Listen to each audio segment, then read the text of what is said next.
Édition spéciale dans cette émission analyse la femme à l'honneur le 8 mars, célébration de la journée internationale du droit des femmes. Partout dans le monde, en tout cas toutes les nations qui sont membres des Nations Unies. Nous sommes sur ce plateau avec Kadiatou Kaba, présentatrice, journaliste et animatrice sur la télé du 21e siècle.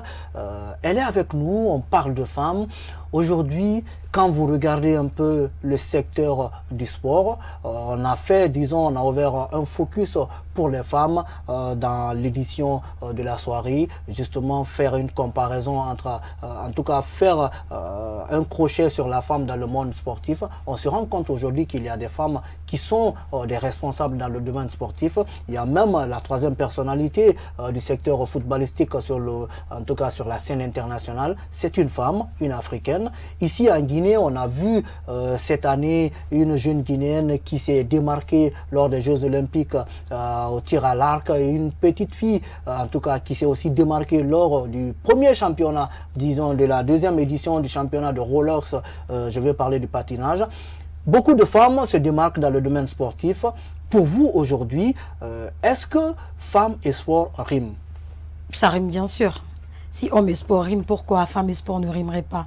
Je pense que c'est ce tabou-là. Il faut en finir avec ce tabou, justement. C'est parce que on a mis dans la tête des femmes que non, écoutez, vous savez, vous avez des seins qui poussent, vous avez des fesses, vous êtes censé à accoucher, vous êtes censé à donner la vie. Donc, la femme est ci et ça. Non, ça va rimer, bien sûr. Moi, je pense qu'il n'y a pas de souci. Au contraire, aujourd'hui, les femmes sont en train de comprendre qu'elles ont aussi leur place dans le sport. Le sport, en tout cas, développe les muscles. Et au-delà de ça, tout bon sportif est épargné d'une maladie quelconque. Remarquez seulement quelqu'un qui pratique le sport, un sport quelconque, difficilement cette personne tombe malade. Moi, je pense que ça rime bien sûr, parce que tout est question de conviction. Si on est déjà sûr que ce dans quoi nous voulons exceller, c'est dans le sport, ben les femmes, allez-y, vous pouvez aller dans le sport. Vous avez aussi votre place là-bas. C'est dommage d'ailleurs que dans les pays de l'Afrique de l'Ouest, il faut faire la part des choses parce que je maîtrise mieux ces pays-là. Le sport féminin n'est pas tout à fait mis en avant, mais je pense qu'il le faut aujourd'hui.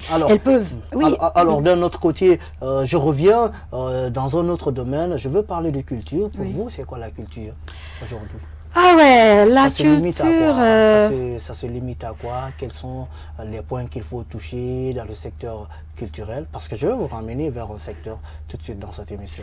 Bien sûr, ça fait toujours plaisir de parler de culture parce que la culture, c'est le moyen le plus sûr d'expression d'un peuple. Il y a une affirmation qui dit que à tout peuple sa culture, pour prouver simplement que chaque communauté, chaque société a sa façon de se vêtir, de se nourrir, de se loger, de gouverner, voire même de se servir des acquis matériels et immatériels qui dérivent non seulement de sa géographie, de son histoire. Il n'y a pas mieux pour un peuple de communiquer, en tout cas à travers le monde externe que de par sa culture. Donc je pense que c'est quelque chose qui a à préserver, je pense que c'est quelque chose qui a à valoriser. La culture, c'est le moyen par lequel un peuple... Vous avez bien fait de le dire dans cette émission, préserver sa personnalité, préserver ses acquis, préserver ses traditions et autres. Tout en ensemble, préserver même sa langue. Vous êtes même habillé aujourd'hui un peu à l'africaine. Une de mes fiertés. Oui, une de tes fiertés. Mais dites-nous aujourd'hui, quand vous regardez la femme, quand vous regardez la culture, pour vous, quel est le lien que vous faites justement entre ces deux? Ben, écoutez, le lien entre la femme et la culture, je pense qu'elle est encore mieux placée pour valoriser cette culture. C'est dommage qu'aujourd'hui, on voie par exemple nos sœurs qui sont impressionnées par les collants, par les décolletés, les bodys, et les hommes aussi qui sont impressionnés par des vestes cravates, étant donné que de l'autre côté, on porte ces vestes cravates justement pour éviter les angines de gorge. On n'a même pas le même climat, mais vous verrez ici, le soleil est ardent, et puis c'est des gens qui portent la veste et tout. En même temps, il y a des habillements qui nous ramènent justement à ce principe de dénouement, tout ça. Dans la vie aujourd'hui, on voit des décolletés, on voit tout ça. Est-ce que pour vous, cela rime aujourd'hui avec la culture? Ça rime pas du tout, ça rime pas du tout, parce qu'en fait, on est en train de valoriser la culture d'autrui. Je dis que c'est le moyen le plus sûr pour un peuple de s'exprimer. Moi, je pense qu'aujourd'hui, si on doit sortir à la télé, si on doit aller dans des grandes conférences, dans des grandes rencontres, dans des grandes cérémonies, si on porte le textile africain, je parie que d'autres aussi seront fans de nos textiles. aujourd'hui, quand on regarde les grands sommets internationaux, toutes les Africaines, tous les Africains qui y vont se sentent à l'aise dans ces décolletés, justement, se sentent à l'aise dans ces vestes que dans nos propres tissus africains, étant donné que les tissus africains, les tissus africains appartiennent à l'Afrique. Donc, le moyen serait vraiment, partout où on part en tant qu'Africain, il faut aller avec ce tissu, parce que c'est important. Encore une fois, quand on les porte, c'est beau ça, c'est beau. Personne ne peut me dire que je ne suis pas belle ici, sur ce plateau. Dites-moi aujourd'hui, quand vous regardez la Guinée, vous connaissez beaucoup de personnalités, vous connaissez l'histoire de la Guinée. Pour vous, quelle est la femme qui retient votre attention? Ah ouais, il y en a plein, c'est vrai, il y a plein de femmes qui retiennent mon attention. Mais je pense qu'il y a une toute petite particularité avec Aya Diawara, c'est vrai, parce que je sais que c'est une femme qui est persévérante. Et d'ailleurs, si je vois cette femme... je me vois plus tard, hein, je me vois plus tard parce que quand je pense un peu au début de la femme, c'est vrai, de cette femme, c'est vrai, tout ce qu'on raconte sur elle et tout, je me dis, ouais, elle a eu du chemin, hein, ça n'a pas été facile parce qu'elle a été freinée dans tous les sens, mais elle a dit non. Vouloir, c'est pouvoir. Moi, je vais persévérer parce que je me suis assigné des objectifs, il faut que je les atteigne. Donc, aujourd'hui, elle reste vraiment un modèle, surtout dans le monde médiatique guinéen. C'est une femme qui a eu confiance en sa propre personne. Au début, beaucoup de critiques, elle a connu beaucoup de critiques, mais elle s'est dit non. Aujourd'hui, je ne suis pas au succès, mais le succès n'est pas final, l'échec non plus n'est pas fatal.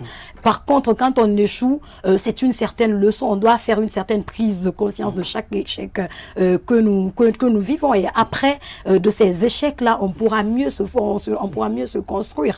C'est une femme persévérante en tout cas. Nous sommes là pour parler de la femme, la célébration de la Journée internationale de défense des droits de la femme.